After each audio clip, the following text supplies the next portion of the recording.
ರಿತಾ ಸಿಕ್ವೇರಾ ಉಡುಪಿ.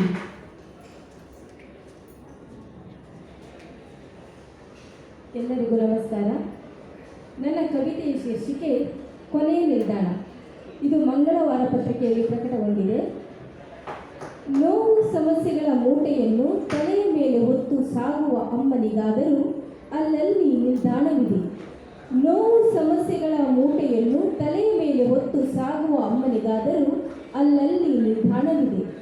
ಸ್ವಾಭಿಮಾನವ ಮರೆತು ತನ್ನ ತವರೂರಲ್ಲಿ, ಸಂಬಂಧಿಕರಲ್ಲಿ, ತನ್ನಾತ್ಮೀಯರೆದುರು ತನ್ನ ಮೂಟೆಯನ್ನಿಳಿಸುತ್ತಾಳೆ, ಒಂದಷ್ಟು ಸಮಾಧಾನ ಹೊಂದುತ್ತಾಳೆ.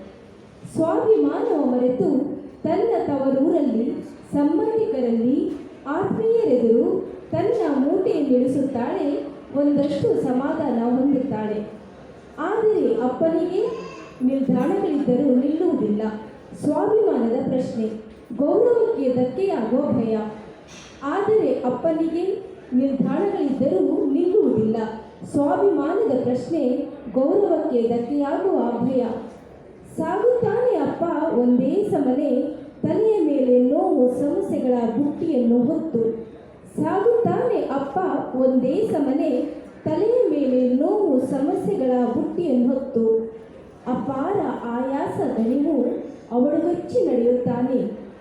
ಅಪಾರ ಆಯಾಸ ದಣಿವು ಅವಳುಗಚ್ಚಿ ನಡೆಯುತ್ತಾನೆ, ಗಂಭೀರವಾಗಿ ಕೊನೆಯ ನಿಲ್ದಾಣದವರೆಗೂ. ಗಂಭೀರವಾಗಿ ಕೊನೆಯ ನಿಲ್ದಾಣದವರೆಗೂ. ಜನರೆಣಿಸುತ್ತಾರೆ ಆತ ಗಂಡು ಗುಂಡುಕಲ್ಲು ಎಂದು. ಜನರೆಣಿಸುತ್ತಾರೆ ಆತ ಗಂಡು ಗುಂಡುಕಲ್ಲು ಎಂದು. ಬತ್ತಿ ಒಣಗಿದ ಕಣ್ಣುಗಳ ಆಳದಲ್ಲಿ ಅಡಗಿವೆ ನೂರಾರು ಕಥೆಗಳು. ಬತ್ತಿ ಒಣಗಿದ ಕಣ್ಣುಗಳ ಆಳದಲ್ಲಿ ಅಡಗಿವೆ ನೂರಾರು ಕಥೆಗಳು. ಅವಕಾಶಕ್ಕಾಗಿ ಧನ್ಯವಾದಗಳು.